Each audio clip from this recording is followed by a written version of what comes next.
नमोऽस्तु गणनाथाय सिद्धिबुद्धियुताय च सर्वप्रदाय देवाय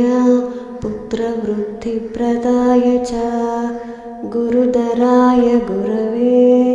गोप्त्रे गुह्यासिताय ते गोप्याय गोपिताशेष भुवनाय चिदात्मने विश्वमूलाय भव्याय विश्वसृष्टिकराय ते नमो नमस्ते सत्याय सत्यपूर्णाय शुण्डिने एकदन्ताय शुद्धाय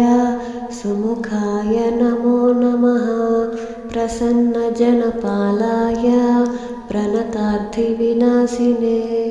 शरणं भव देवेश सन्ततिं सुदृढाम्।